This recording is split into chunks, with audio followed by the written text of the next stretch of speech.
Welcome to the Real Estate Syndication Show. Whether you are a seasoned investor or building a new real estate business, this is the show for you. Whitney Sewell talks to top experts in the business. Our goal is to help you master real estate syndication. And now your host, Whitney Sewell. This is your daily real estate syndication show. I'm your host, Whitney Sewell. Today, our guest is Sam Rust. Thanks for being on the show, Sam. Yeah, excited to be here. Thanks, Whitney.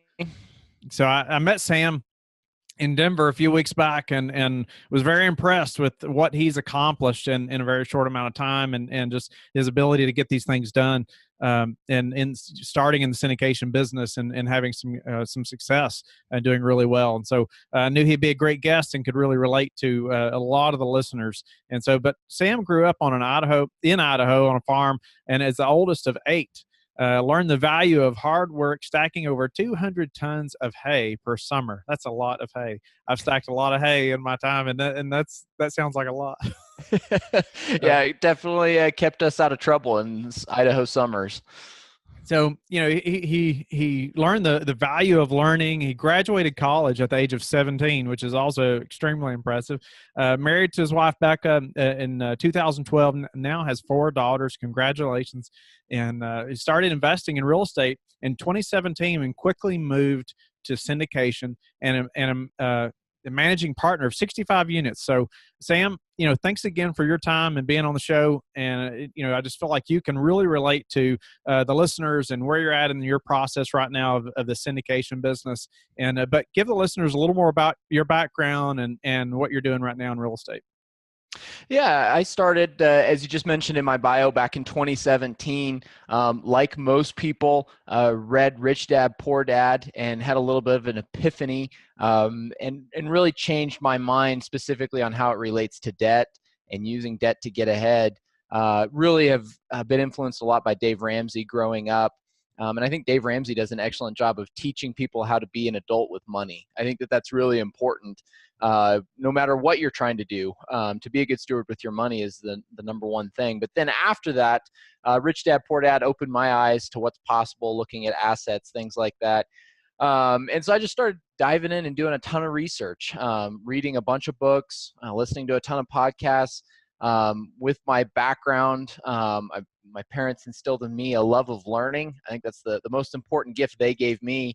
And so I really enjoyed the process of researching all these different areas in real estate that people can and have been very successful in. But as I journeyed down that road, really started appreciating the scale that comes from multifamily syndication. The business model made sense to me. And I felt like there was a lot of large demographic reasons to start looking at that space. As housing continues to get more expensive, people are always going to need somewhere to live. And if you can make that jump and scale relatively quickly, I think that there's a lot of benefits that come with that. And an interesting, I guess, side note that I noticed as I was listening to all these podcasts was whenever someone would have a syndicator on, they would ask them, what do you wish you had done sooner, or what do you wish that you had done a little bit differently? And I said, I wish I'd skipped single family fix and flipping or whatever it was and gone straight to syndication. I just found that to be a pattern that repeated over and over. And by this time, kind of the fall of 2017, I had bought a single family house to basically house hack with some student housing. And man, I read that and then I listened to that and then read Grant Cardone's book, The 10X Rule. That really convicted me of the need for massive action. So I said, you know what, in 2018, we're going to buy an apartment complex, Lord willing. And we started the process, started building foundation. And by the end of 2018, we had a 64-unit apartment complex. Wow. So, when you and I met, I was just impressed that you jumped right into syndication and like you, I've heard time and time again, even on this show, that people say, I wish I skipped the 10 years of fixing and flipping, that other job that I created, and just got into syndication a lot faster or a lot sooner. Mm-hmm. And so, I can relate to that, but, I know, I know part of your background and I know, you're, a successful family business that you're a part of. And then, all of a sudden you're looking at real estate. So when did you say, okay, I want to start educating myself about real estate? Even though I mean, you have a great career going, but then you still want to look into real estate. When did that happen? I know you said Rich Dad Poor Dad, some of that kind of opened your eyes, but when in this process? Yeah, I think my wife and I, as we've been looking towards the future, trying to define how we can be the best stewards of what we've been given, both in time and in money. And early in 2018, so before we had landed on an apartment complex, when we were just beginning to research syndication, we were really searching for our why. And I think that that's really important. You have to have a big enough why. And we're still working on defining exactly what some of those details look like. But a big component of it was we wanted to get to a place where I didn't have to trade time for money. And Rich Dad Poor Dad talks about that in his quadrants. But it would free us up to do a lot of different things with both our money, but especially our time, obviously, if we're not making that traditional exchange of clocking it at a W-2 employer. I do work, as you mentioned, in a family business that I really enjoy. It's an industrial sales organization. But even there, I am somewhat bound by the clock. And real estate has the ability to give us the freedom to really pick and choose and design our lifestyle. And again, for us, it really comes back to the concept of stewardship. How can we be the best stewards of what we've been given? You mentioned in the intro, we've got 4 daughters. Raising them is a fairly full-time job for my wife, and I would love to be more involved in that and do things together as a family. And I also just really, really enjoy real estate. I've really taken to it and enjoy the entire process.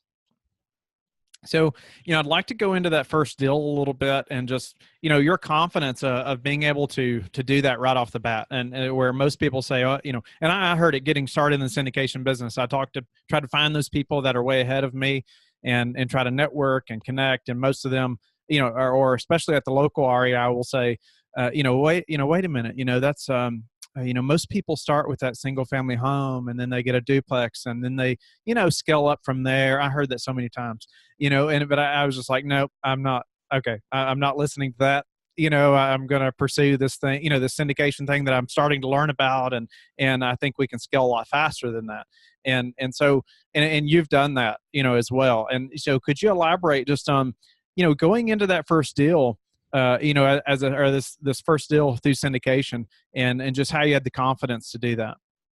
Yeah, I think, it's a learning process. And the first thing is identifying what you need to know. There's a ton of moving parts in a syndication. Overall, syndication is it's not a terribly complex business, but there's a lot of aspects of it that you have to kind of have under your belt to execute a deal from start to finish. And so after being exposed to the concept and generally knowing, the first thing that came to the forefront as what I needed to do was start building relationship with brokers. The deal is all important. If you find a good deal, the rest of it kind of falls into place, as it were. So, starting to establish relationships with brokers, and then at the same time also learning how to underwrite. I kind of broke down the entire process into manageable chunks. What do I need to learn today that I can then go and implement as I'm trying to find a deal, as I'm trying to talk to brokers, as I am underwriting, knowing that I don't have to master the intricacies of the SEC law until we get a deal under contract. I don't need to learn everything there is to know about due diligence until we're under contract. Obviously, you need to have a little bit of a heads up. Not all that learning can be crammed into the first 5 days of contract, but generally trying to space out and not trying to learn all of syndication at once, but just starting with what we needed immediately and then growing from there. And I really like that. If you see, it's kind of like how to eat an elephant, right? One bite at a time. And so I like how you talked about, what do I need to learn today? And so it's kind of like the one thing, that book, if you've heard of the one thing, it's like, what is most important right now, instead of, really possibly getting overwhelmed or discouraged by seeing this big task at hand. But what can I do today? And I find that by finding that one thing today and knocking that out, those small accomplishments build some momentum and then help me to get to the bigger goal at the end.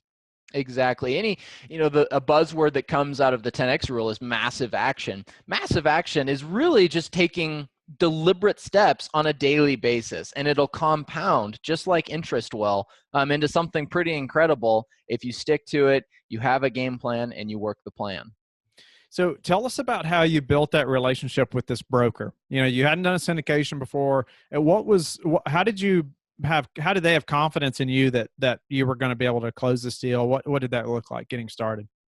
Yeah, so I first went to LoopNet, which is more of a public area for deals, and where people would say good deals go to die. But I started practicing underwriting deals, and I also was looking at who are the more active brokerage firms here in Colorado. I'm based in the Denver area, and I was wanting to pick a market that I could drive to. I wasn't really interested in my first syndication and doing something out of state. So I was looking at Denver, Colorado Springs, Fort Collins, and I started noticing that there was 2 or 3 brokerage firms, as there are in most cities, that controlled, you know, a good solid 75% of the deal flow. And then once I identified those firms, I went into those firms' websites and started looking for brokers that were on the younger side but weren't brand new to the business. I was looking for guys that had some sort of internal award, whether that was the highest growth or, you know, an overachiever. There's a variety of different awards that get published in local real estate journals.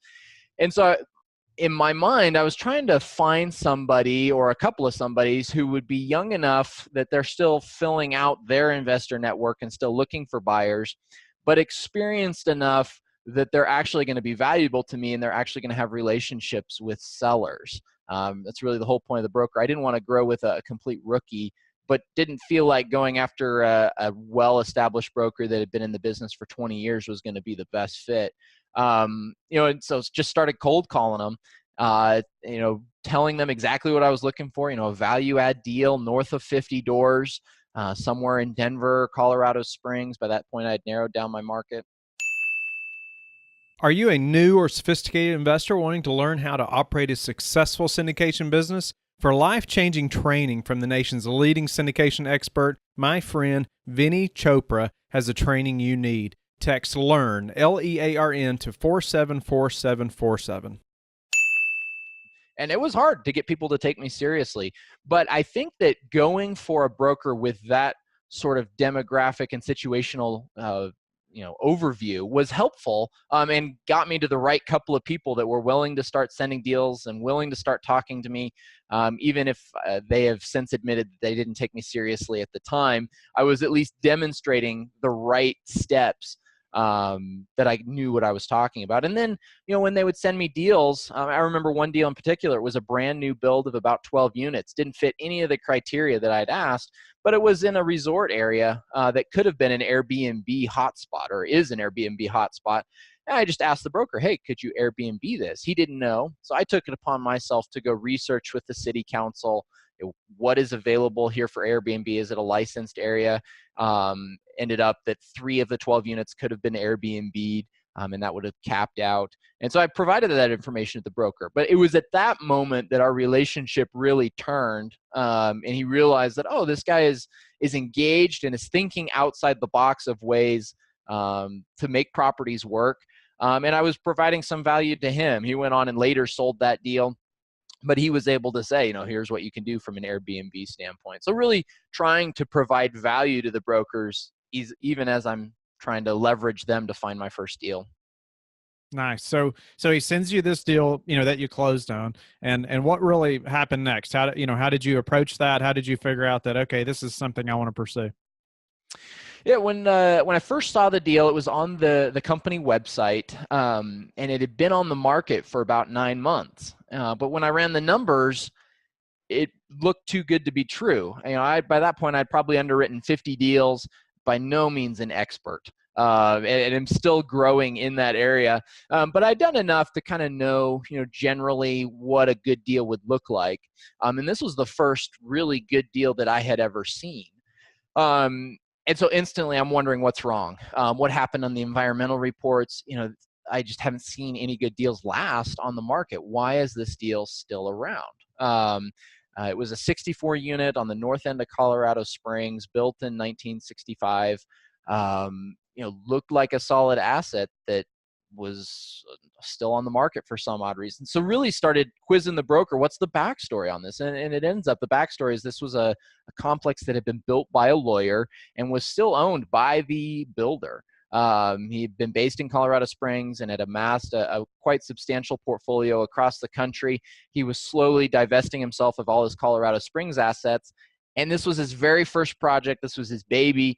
And he was somewhat emotionally tied to it.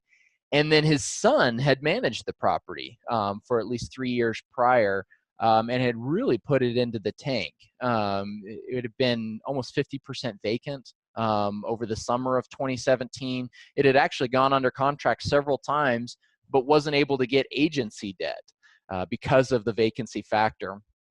And so he had ended up hiring a professional property manager, an individual, not a firm, but somebody who had prior experience, and tasked them with getting occupancy up. And I happened to see the property right when they had put on some updated T12 and rent roll information. By this time it's really stale on the market and most people weren't looking actively at it. It had already been under contract twice and fallen out. So really it was a case of perfect timing. The data showed that it was starting to turn the corner. The occupancy was back up to a level where agency or traditional debt would touch it. You wouldn't have to get a bridge loan. And the more I dug into it, the better the numbers looked. And the story was compelling as well. I mean, you really couldn't script it better for a value add play, which is what we were looking for. Nice. So, 50% vacant, your first syndication, it's just impressive, and so I hope that inspires, the listeners as well, that you just got to get in there and make it happen. Right. And I like too, how you mentioned, you had underwritten at least 50 deals before you found this one, your first one. And so, it wasn't the first one or two properties that you had underwritten that you got a contract on. So it's going to take some time usually, right? And you got to put the time in, and sounds like you did. You wondered why the deal was still around. You dug in, you figured out why. And so what really happened next? Why were you awarded the deal, maybe over other people? Yeah, so we actually came in, it was a competitive bid environment, but we offered 2 30-day extensions. The seller, again, old lawyer, really cared about avoiding taxes. And so we gave him 2 30-day extensions to be able to identify a 1031 exchange. We actually placed our offer in early April of 2018 and didn't get feedback from the seller for a month. He had a really hard time focusing on us. This property was really low on his priority list. The other potential buyers, fell out of the bidding process because he was so unresponsive. We didn't actually go under contract until the beginning of June. And that was not because we were negotiating back and forth. It was because we were jumping up and down, trying to get him to pay attention to us. Really, the terms didn't change at all from our initial offer to what we signed on in June.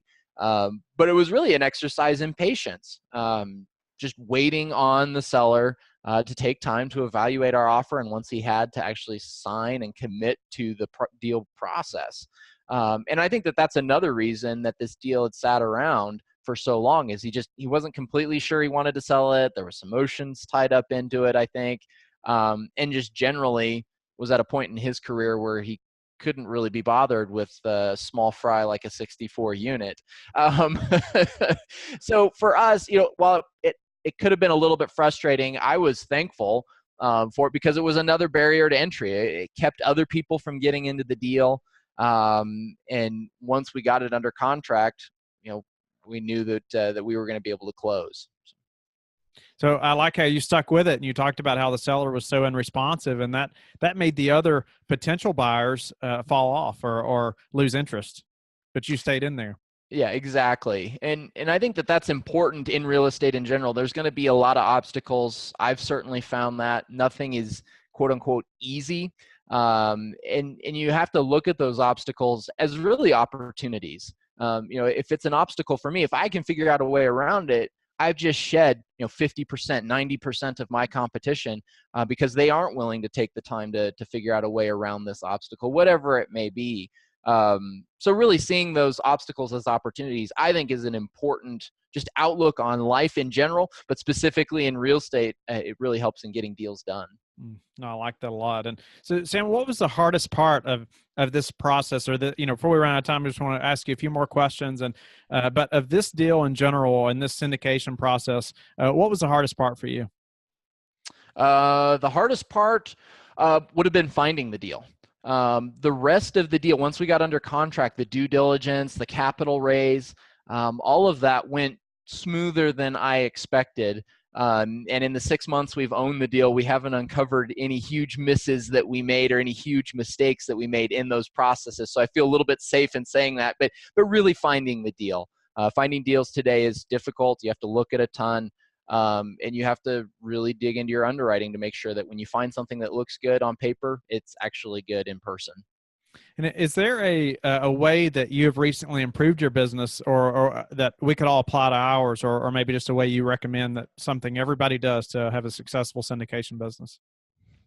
I think taking notes of your process along the way. I've just started scribing. Those of you who are familiar with the Miracle Morning know what I'm talking about, but really keeping track of what you're learning over time and creating processes. I know that's something that you've done in your podcast, Whitney. But anytime that you're doing something, taking notes of how you did that process and how you could improve it down the line. I know that's a somewhat general and maybe even an obvious statement, but for me, that's something that I've really been working on in my business. That we're under contract on another deal right now, and so going back to my notes and looking at what did we do in the due diligence process the last time, what did I wish I had improved on, and what do I want to do differently in this deal. But it's hard to do that if you haven't taken notes, if you can't recall quickly what you did do, and then obviously standardizing your processes for all of those functions is important and allows you to be more effective and more efficient. So what would you say is the number one thing that's contributed to your success? Number one thing, I think it would be my love of learning. I was homeschooled growing up, and that allowed my parents to instill in me a love of learning. And that was really their number one goal. They did a great job in educating me. I really enjoyed that experience, and it allowed me to graduate college early. But through that whole process, it was just a love of exploration and a curiosity about the world around me. I'm thankful for that, extraordinarily thankful. But I think if you're willing to learn, there's not a lot that isn't possible. And is there anything you're excited about in your business right now?